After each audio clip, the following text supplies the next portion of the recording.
Assalamualaikum warahmatullahi wabarakatuh. Bagaimana kabarnya semua? Sehat semua ya, alhamdulillah. Saya absen dulu.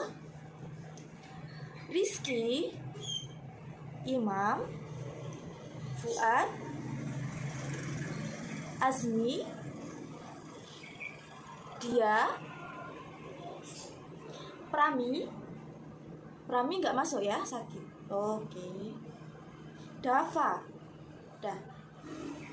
Oke, alhamdulillah semuanya kita bersemangat ya pagi hari ini. Nah, di hari ini Ibu akan menjelaskan tentang fabel, mengidentifikasi fabel dan menjelaskan apa sih itu fabel. Nah, pasti kalian tidak asing lagi dengan fabel ini karena sebelum-sebelumnya Ibu sudah sedikit menjelaskan. Nah, fabel merupakan cerita fiksi rekaan yang dikembangkan berdasarkan khayalan belaka. Kisah dan peristiwa yang disajikan dalam fabel menceritakan kehidupan binatang dan tidak benar-benar terjadi. Jadi seperti itu. Jadi binatang tersebut berlaku atau diberlakukan sesuai tingkah manusia. Nah, fabel berisi tentang cerita moral karena di balik kisah dan peristiwa yang disajikan terkandung pesan yang berkaitan dengan nilai-nilai moral atau nilai moral masyarakat di sekitar kita. Fabel sebenarnya bukan semata-mata hanya untuk hiburan, tetapi fabel juga berisi moral dan nilai tentang akal budi manusia. Sekarang kita sampai ciri-ciri fabel. Sebelumnya ada yang tahu ciri-ciri fabel itu apa saja? Coba kamu jelaskan, Imam. Yang pertama, fabel menunjukkan penggambaran nilai moral dan karakter manusia serta kritik tentang serba-serbi kehidupan. Itu ya? Ya. Yang kedua, menggunakan latar belakang alam sesuai dengan tokoh binatang pada alam tersebut. Mama ada di laut, ya tokohnya ikan, hiu, penyu, kura-kura, putri duyung, gitu ya. Kalau ada di hutan, biasanya ada si kancil. Kalian pernah dengar ceritanya ya, si kancil? Sering dulu. Mungkin waktu kalian tidur, sebelum tidur kalian diceritakan oleh orang tua kalian, atau mungkin kalian waktu masih taman kanak-kanak, ibu guru kalian sering bercerita tentang si kancil, ya. Kalau si kancil itu biasanya ada di hutan, si kancil, si kerbau, si harimau, si buaya, gitu ya. Terus kalau seumpamanya latarnya ada di udara, pasti isinya ada burung, mungkin ada peri, gitu ya. Yang ketiga, umumnya tokoh baik akan berakhir bahagia dan tokoh jahat akan berakhir sengsara atau sad ending, itu ya.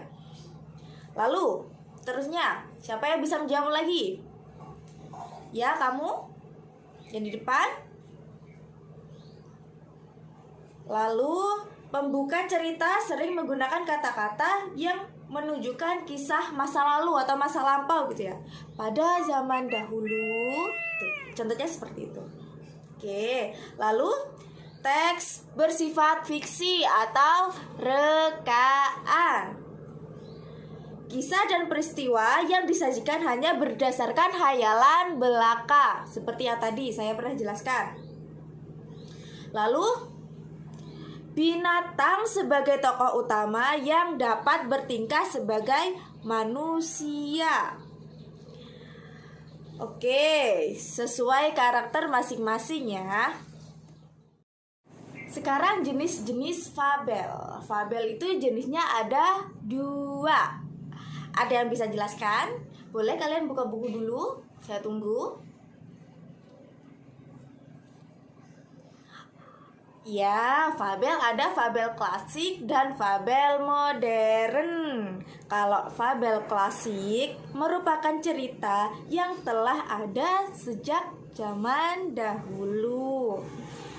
Oke, tetapi tidak diketahui persis munculnya kapan, yang diwariskan secara turun-temurun lewat lisan.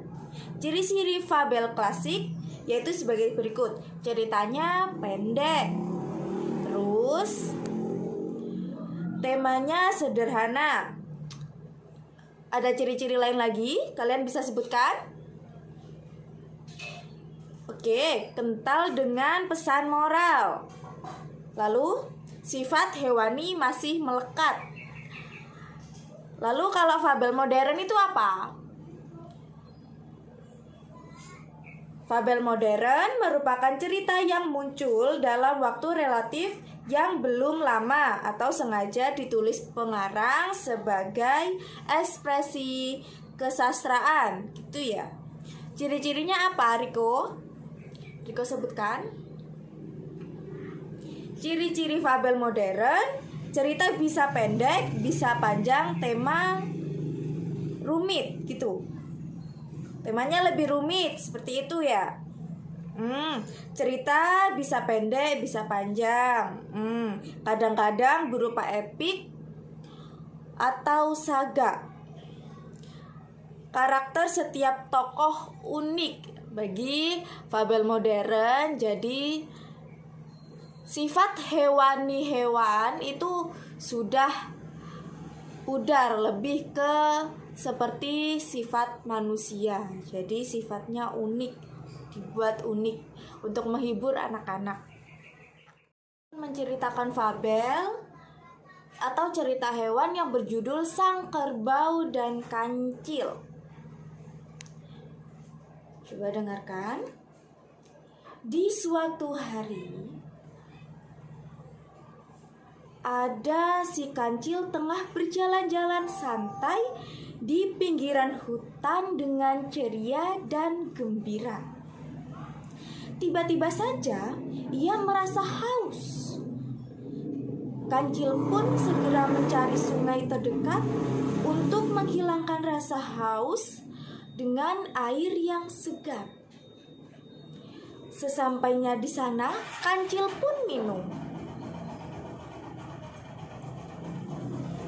Ia begitu senang dapat merasakan kesegaran air sungai tersebut. Bagaimana cerita fabel tadi, Sang Kerbau dan Sang Kancil? Apa kira-kira ada yang bisa dipetik dari cerita fabel tersebut?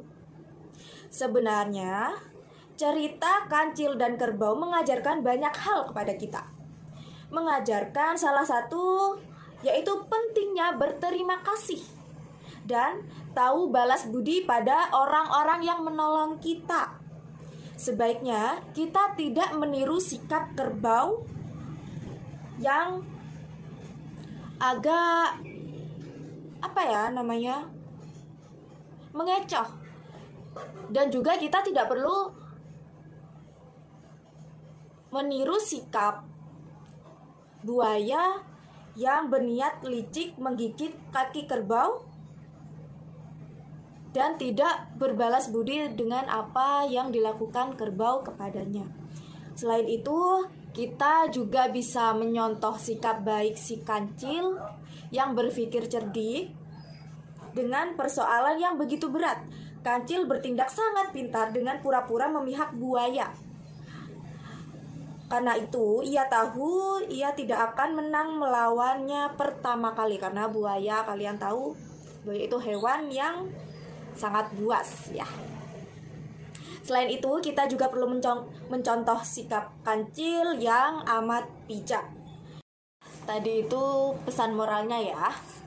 Kalian harus banyak-banyak membaca, apalagi cerita-cerita, dongeng, dan fabel.